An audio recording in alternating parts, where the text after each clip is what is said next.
This is a story about Jimmy B and Julie too. Two good buddies with nothing better to do. Sit around the bar, get drunk and talk some shop. When they get started, it's really hard for them to stop. Julie B with likes of beer on ice. Jimmy B thinks a Bloody Mary would be nice. Once they decided to call on a couple friends. Thought this chat should be something doesn't end. Singing, come on, Drinkstorming with me. Come on, drink. Welcome to Drinkstorming with Jim and Julie. The purpose of these chats with our Synergy partners and our members is to learn a little something interesting about them and about their businesses. We like to get to know you personally. So these are completely unscripted conversations. We're just doing a little Drinkstorming here. So let's see where the conversation takes us. Cheers. Cheers. And thank you, Julie. You know, I find it ironic that our very first podcast was on recruiting and finding talent. And cheers to you, because if it wasn't for you finding and attracting Steve Thomas, our guest today, we wouldn't be where we are today. Steve Thomas Group, we'd love to welcome you to a good friend of us and Synergy and our members, and somebody who really has made a tremendous impact in the lives of all our members throughout the years at the different sessions. So Steve, welcome. It is great to see you. The Synergy blue just looks beautiful on you. Got it, You're man. rocking it, man. I'm wearing the laundry. Love it. Love it. Well, Steve, we've had the pleasure to get to know you throughout the years, but for those that might be dialing in for the first time, tell us a little about yourself, about a little bit of your background, family, what you love to do outside of what we'll get into in just a bit. Well, I live here in Springfield, Illinois, where I am now. And I'm married. I have 3 adult kids, and we have 6 grandkids with 2 on the way. 2 on the way. 2 on the way. That's We got one coming in October, and then one coming next March. Oh, that's so great.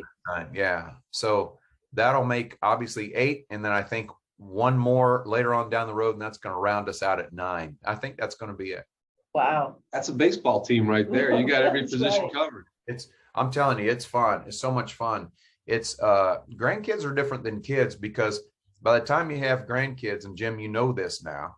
So, but yours is not really old enough to wear you out yet. So, but the older they get, the more they just wear you out, man. And it's like, that's the difference between having kids and grandkids. You know, as the kids didn't really wear us out because we were young and energetic, but man, these grandkids, I'm telling you, it's nonstop. And another thing is, you do not want them getting hurt on your watch. Yeah.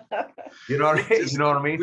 We just talked about that last night, because we had Lily and Terry said, not on my watch. She's No, bumping her head not on my watch. So when it was your own kids, you're like, yeah, whatever. Whatever. They're resilient. Yeah, No no big big deal. deal. You get hurt, whatever. But no, not my grandkids. Steve, So what do they call you? they call me grandpa. Yeah, we and Deb's grandma and I'm grandpa, and my grandpa was very, very, very special to me, and I have just always wanted to be grandpa. That's So great. yeah. I'm Yeah. Pops, same thing. My grandpa was Pops. And so I got to choose. They said, what do you want to be called?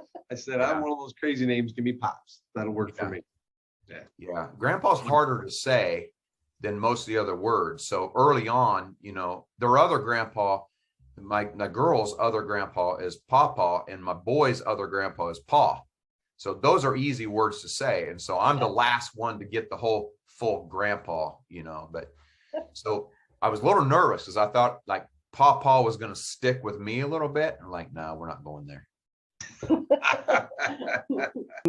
We know you now as somebody who had really does just a fantastic job at the different sessions we go, and you're on the speaker tour, right? But I guess the question we'd have is what led you to that? I mean, you weren't born a speaker, so what led you into this genre that you're in now?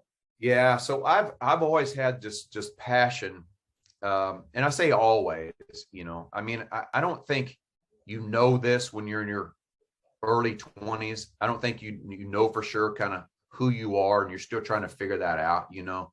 But in retrospect, that's what you got to do is when you get older, you look back and go, okay, well, that makes sense now. So I've always had this passion just to help people live better lives, and maybe not experience some of the things that I experienced along the way, you know, maybe avoid some of those traps or some of those things that you kind of go through in life, sometimes because you just make stupid decisions and sometimes just because it's thrust upon you. So I've always had this passion of helping people be better people. So I think most people know this. I don't know for sure. I know you guys probably know this, but I was a youth pastor for 17 years, 220 days. Now, do you know what a youth pastor is? So, okay. So, What was that silence for you, Steve? Yeah. So, well, but I'm asking because like Catholics don't know what youth pastors are because they don't have youth pastors in their churches, but you know, Protestant churches do. And so they know, and other people just don't know. But anyway, so a junior high school pastor, maybe that's an easier way of saying it. Junior high school. So I worked with junior high school students, primarily, a lot of other duties along the way, for 17 years, 220 days. And in the middle of that, we were living in California, and I went to this 2.5-day leadership conference put on by a guy named John Maxwell. So I don't know if you know who he is or not, but he has written just tons of books. He's done a lot in the leadership world. And I went, and he wasn't even doing this full time yet, but he started doing these small leadership conferences, and I went, and it rocked my world.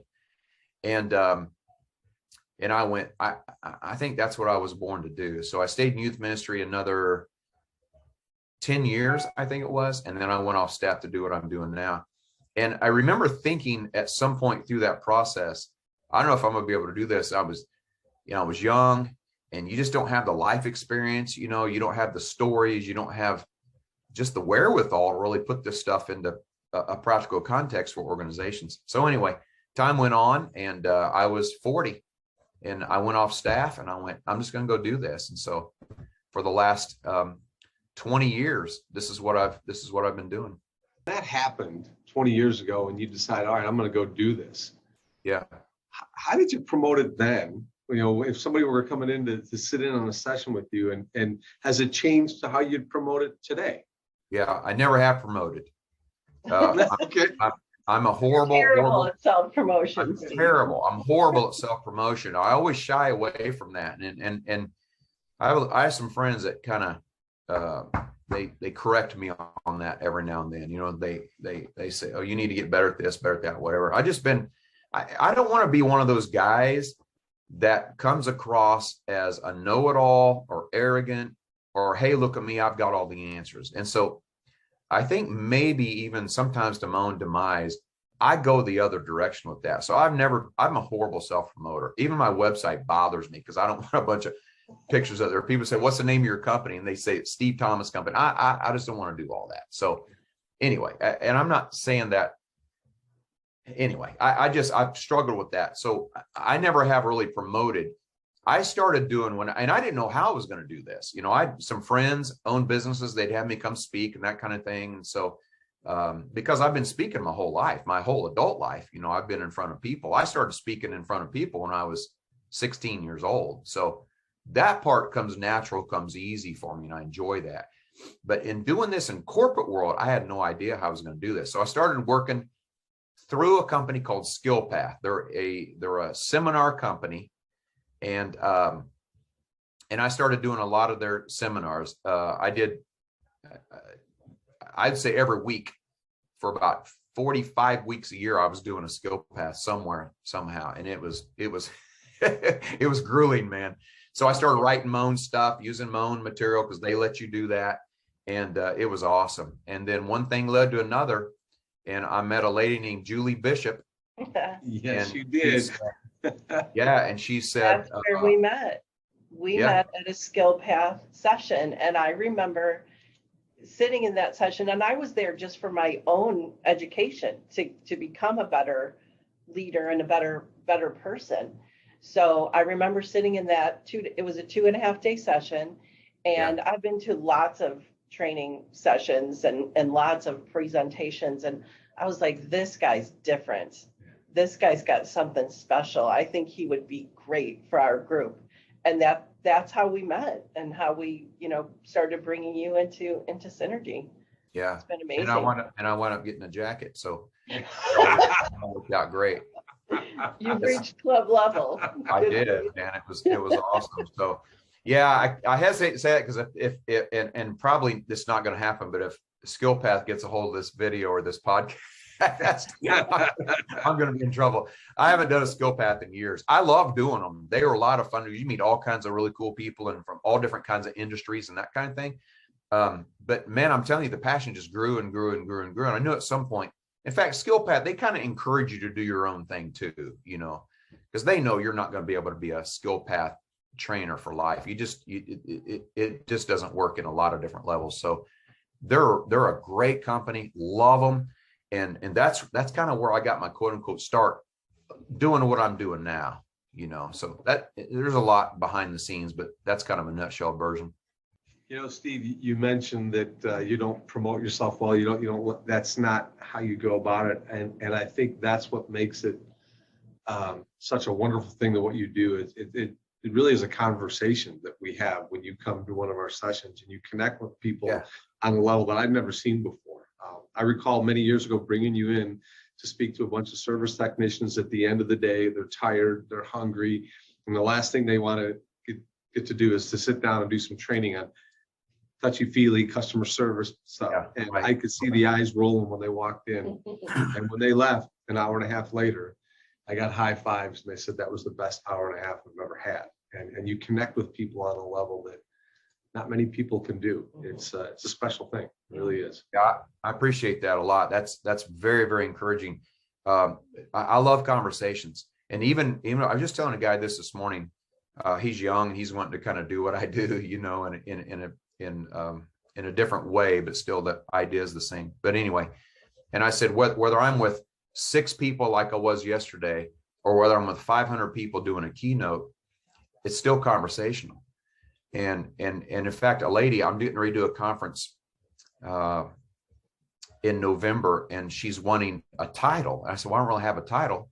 I don't have a job, so I don't have a title. So it's like, it's kind of hard, what's the name of your company? I said, I don't have a name for my company. It's just me. Anyway, she couldn't wrap her. She's in the banking industry. So, they all have, they're steeped in titles, And so I told Deb, I said, I got to come up with something because people ask for this often. And I thought, how about leadership conversationalist? Oh, that's good. And that's about one of the best quote unquote titles that I could give myself, because that's what I love doing, whether it's one-on-one, 6, 20, whatever it is. I love having conversations about life and leadership. And so I haven't officialized that yet, but that may be, the more people want that may be kind of the title I give myself, because I love conversations. So Jim, that's very encouraging. I appreciate that. Steve, you're probably one of the most quotable people who has been involved. You're quotable.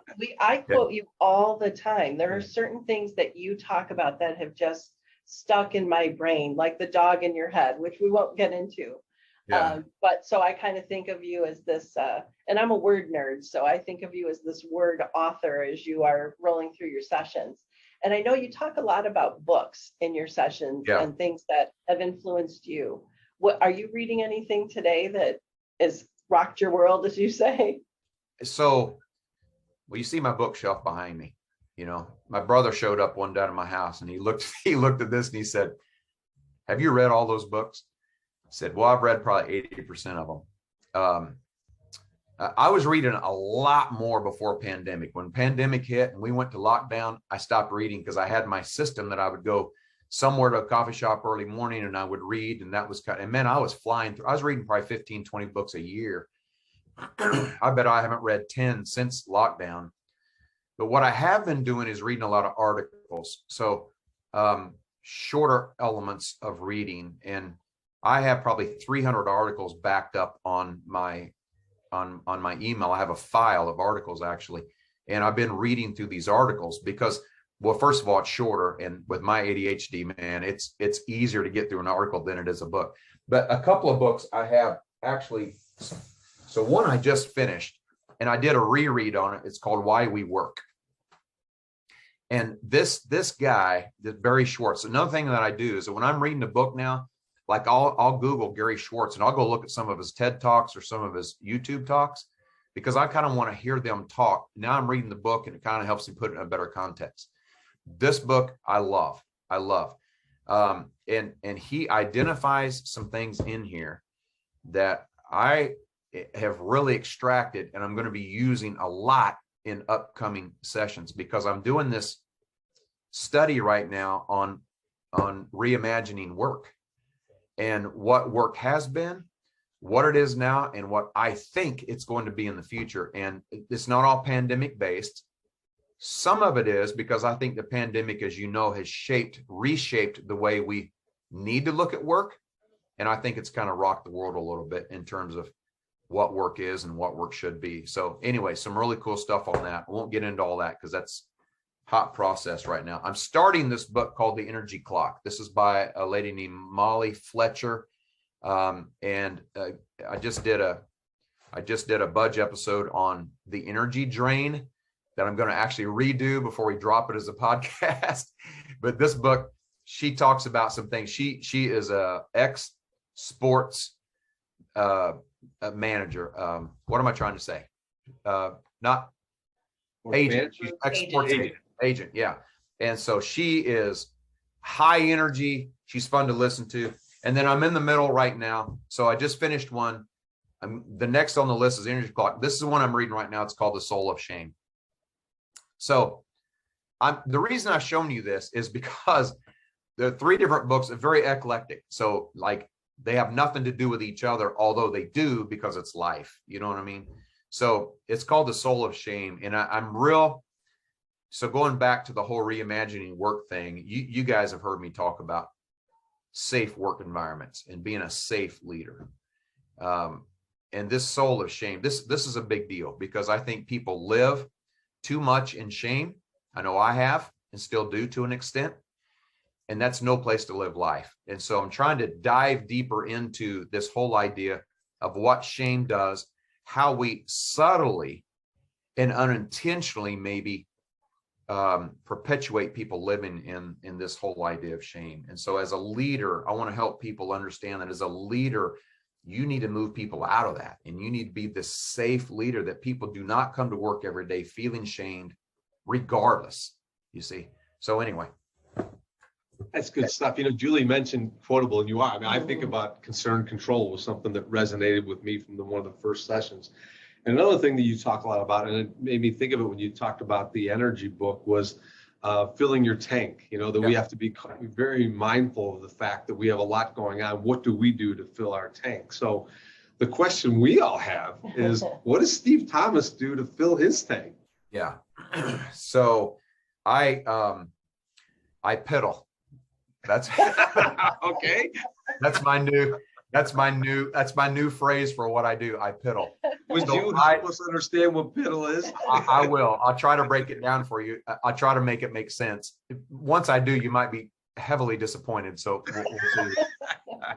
So I piddle. I love organizing. And so I will go to my garage and reorganize often. Now, part of that is on me, and part of that is on the amount of people in my family that think my garage is their storage shed. And so I'll just reorganize and go through things and throw things away. Part of that too is I love to build. So I love to build whatever, mostly wood. So I love to build. And so because I build so much in my garage, it takes reorganizing it often. So I love to build. I built several things from, you know, my grandkids and just these ongoing projects that I have. And so I love to build. I love to organize. I love to just do certain things in my yard. I'm not a big yard guy, but certain things I enjoy and certain things makes me want to slap something. So I just find things to do around the house and I just piddle. And what I have found, that piddle is that's that overarching word for just do my own thing, you see? And so organizing, building, those kinds of things, that fills my tank. And if I can get a day or an afternoon of just piddle, man, I'm telling you, I'm better for it. This is kind of dangerous for me. I do not recommend this for most people. My work fills my tank. So when I can sit for a day here at my desk in my office, and I can do research, I can read articles, I can learn, I can create new content, that fills my tank. Sometimes I don't do this as much now, but I used to go to Barnes and Noble and I'd sit for 3 hours and just extract information from books. I love that, and that fills my tank. So I do not recommend that, because that's actually my work, and filling your tank, you're supposed to get away from work, but that actually does fill my tank. Steve, when you're just, roaming around in your daily life, and you're piddling or you're doing whatever, and you seem to me like someone who is an observer of human behavior all the time. Yes. So do you ever see an interaction with people and go, wow, that's a good leader, or that behavior is either you're a positive guy, so I would think you would look for the positive. Does that happen to you? Sort of, but I got to be honest with you, there's not a certain behavior that makes me say about somebody, oh, they're a great leader. And here's why. I have been fooled and faked out too many times by positive behaviors. And if you're listening to this, I'm using quote signs right now, positive behaviors, that there's not one that leads me to believe, okay, that guy or that lady, they're a great leader. It is a combination of things, and it is consistency over a period of time. Do you see? And the danger in that one behavior is that we lead ourselves to believe that the tips and techniques, if I just apply this or do this or act this way, I'm going to be a great leader. And the answer to that is no, you're not. So it is a combination of things over a period of time. So I have to say yes and no. Yes, there are certain things that I see that I go, okay, that's pretty cool. But then but that's not the end all be all. Does that make sense? Yes. It does. It does. And, we think back of the wonderful times we've spent together. And you keep it fresh every time. There's something new that you bring up to our group. When you have somebody sitting in your session, whether it's 4 hours or a day-long session, and I know there's several different ways we can go, but what switch would you like to see flipped with them? If you say, hey, this is something I really want them to sip, not gulp, what would that be? Is there something that resonates with you to say, wow, I'm getting through to that person as a leader? Yeah, when somebody leaves my session, there are 2 goals that I have every single time that I speak. I want them to have fun, and I want them to leave with something they can hang on to help them be a better version of themselves. So I think you know this, but at the top of all my notes, and I can't get away from it. I've tried other headings, I've tried other words, I've tried other titles, that kind of thing. No matter what I'm speaking on, at the top of all my notes, and I'm going to say, I would say 99% of the time, is the word rethink. And then there's always a phrase after that, right? Rethink. I want people to rethink. I want you to see things differently. And this is one of the things in my personal life that I have had to grow on, because we all see things like this, right? We talked about this, in Milwaukee. We all see things like this. And I have come to realize that when this is the only way we see things, and again, if you're listening, I'm creating a tunnel, so that's kind of weird. But anyway, we all see things. Let me say, we all see things one way. We see things our way based on our context, and it makes perfect sense. Why wouldn't you? And you should, but you have to expand your see a little bit, and so you have to rethink. And there are so many things in life that we have to take time to rethink. This may not be the only way that it is. So when somebody's done with a session, and again, whether it's a keynote or whether it's a 3, 4, or 5 hour session, whatever it is, I want them to see things differently, and at the same time have fun. I really want to make it fun. I'm big on fun. So I want them to have fun, and I want them to leave with something they can hang on to help them be better. Well, that's one of the reasons that we love you at Synergy. One of our core values is fun. It's important for us, and I think it helps you build connection and build better relationships with people. And that's what we are all about. And our members are so good at that. And we get better at that because of our interaction with you and, having you at not just Synergy sessions, but you've had the opportunity to get involved with members at their own offices and get multiple people involved. So a lot of members know you. They know Steve Thomas. They probably have a lot of Steve Thomas quotes as well. Is there anything that our members don't know about you? Something that they would be surprised to learn about Steve Thomas? Here we go, drum. Oh, there might be occasional secret here and there. So I don't know if very many people know this. I think you two probably know this, but I am a huge fan of Hallmark movies. And more specifically Hallmark Christmas movies. And man, I'm telling you, I get made fun of a lot for that. People look at me weird when I say that, but I tell you, romantic comedies, that's my movie genre of choice. And you know why? It's because you don't have to think. And when you spend a whole day and your mind's full and you've dealt with this, you've dealt with that, Deb's the same way. So we'll come home, we'll plant down, we'll cozy down, and we'll just watch a Hallmark movie. Now, I can't tell you that I pay attention to all of them, but we're doing work while the Hallmark movie's on, or playing games on our phone while the Hallmark movie's. Anyway, the point is, we love them, and I don't know if very many people know that. Here's another thing. I don't know if very many people know this either. I don't know of an occasion I would have ever said this.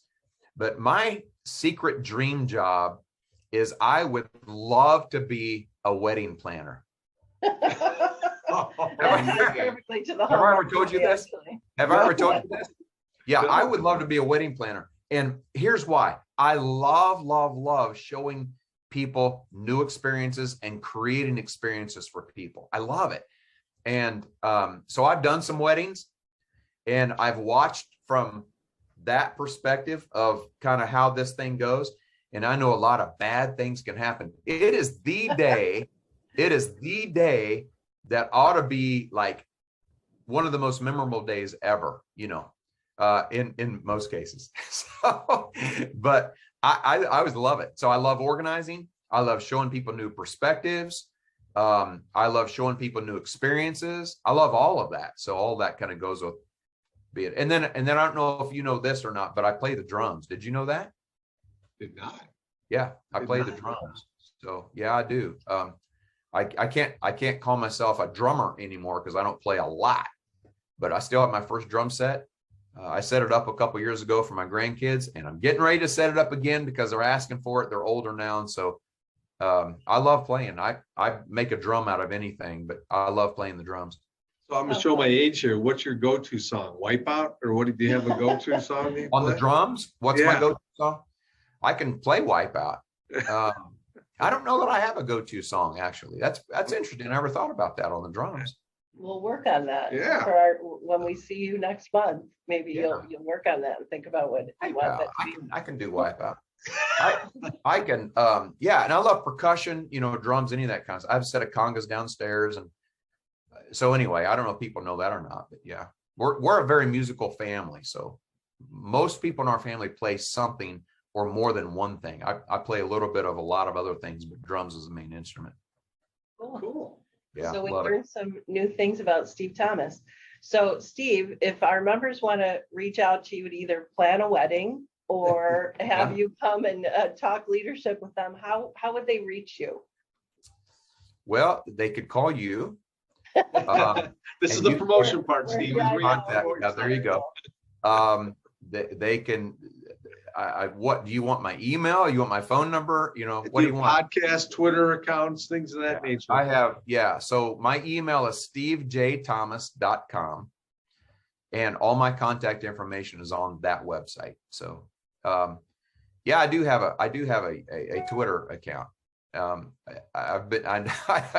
I've just tweeted yesterday for the first time in like a month and a half. I took a little hiatus. I tell you, before I got a Twitter account, I was brilliant, man. I knew a lot of stuff. I had a lot of good things to say. When I got the Twitter account, it's like you go dry. Like, I don't know if Twitter, these people that sit down and intentionally post things, I don't know how they do that, because when I try to do it, I can't do it. It's just when things hit me. So my Twitter follow account. your Twitter. Yeah, I know you always do. And post thank some you good for, things. So Yeah. what is your Twitter handle? it's my Twitter handle is at Steve Thomas 3030. Okay. At Steve Thomas 3030. Yeah. Yeah. So See, now that we're talking about it, you're probably going to feel like you have to post something. And I do.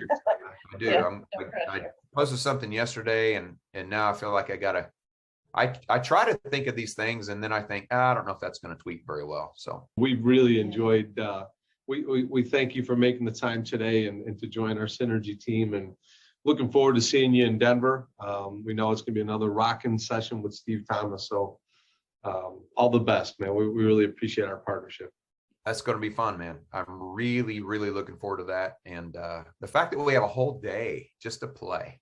Yeah. Yeah. Just to have a conversation, right? Yeah, Maybe we'll do some drink storming while we're there. Yeah. Do some drink storming and just conversate while we're there. So yeah, that's very cool. Thank you for doing this. This has been a lot of fun. I always enjoy stuff like this. And I was hoping you'd ask this question, but you didn't get there. So I'm going to ask it for you. One of the things that you kind of clued me in on that you might talk about was when you think of Synergy and its members, what words come to mind? Yeah, so it's curious because we think we know about it, but what do you see about our group? So a lot of F words come to mind, actually, when I think of Synergy and its members. And here are those F words: family, friends, fun, and fantastic. Wow. And I will tell you, not necessarily even in that order. So they're all kind of mixed in there together, but you guys have a very, very cool thing going on. And the family feel that you get, and let me tell you, that's hard to maintain when you add new members all the time, which is exactly what you're trying to do. It's hard to maintain that, but you guys have done a phenomenal job at that. And so, even when we were in Milwaukee, you just feel this sense of family and this friendship that just continues to exist there. So that's what I think of when I think of Synergy. I talk about Synergy a lot. I talk about Synergy in some places where I shouldn't be talking about Synergy. But I do, because Synergy has been so encouraging to me. And I mean, Julie, you basically changed my life. So that was, you guys are very special. Steve, she's changed a lot of people's lives. What you just said warms our heart, and what you speak to, leadership. That's this young lady over here to my left, and she has led this group through our core values that you mentioned, in a way that we accomplish some really cool stuff because of the people that we associate with. We kind of have a no jerk rule as far as our members, and I think you see that in the sessions. And so that whole leadership gist, Julie and the team here, Kathy, Allison, they sip it, they love it. It's who we are. And you, my friend, you've impacted all of us. So kudos to Steve Thomas. You've been I appreciate that. And for those of you who can't see at home, I'm patting my chest. That's pat your heart. And so, so that's the thing. You go back to the question you said, Julie, about what one behavior do you look for? Do you see? It's hard to identify that one behavior. But if I had to pick one thing, it would be heart. Because and see, that's what you have, is you have this heart that lends itself to doing what you do and being who you are. And Jim, you have that heart. Now you brought Alice and Kathy on, and that's contagious. So I've said this a lot. Leadership development is heart change. If the heart doesn't continue to change, then leadership, the life is not going to change, you see. So you guys lead this thing with heart before you lead it with head. And that is so incredibly important. So incredibly important. And that's what you feel when you get to Synergy. So that kind of answers your question earlier too, a little bit about that thing that you look for. It's that heart. If the heart's not there and the heart's not changing and the heart's not in it, it's not worth it. Well, I think we close with that. That's a great way to end it. A great way to end it. We're going to allow you to go do some piddling so you can fill your tank. Believe it or not, this is a day of piddle. This is Well, go piddle away, young man. I'm getting ready to. I'm gonna go build some stuff, clean some stuff, organize some stuff, and just piddle for the rest of the day. Awesome. Enjoy it. Yeah. I Well, on will. behalf of Synergy and all of our members, thank you for who you are and for making time today. God bless. Thank you, Steve. Thank you. Come on, Drinkstorming with me. Come on, Drinkstorming with me.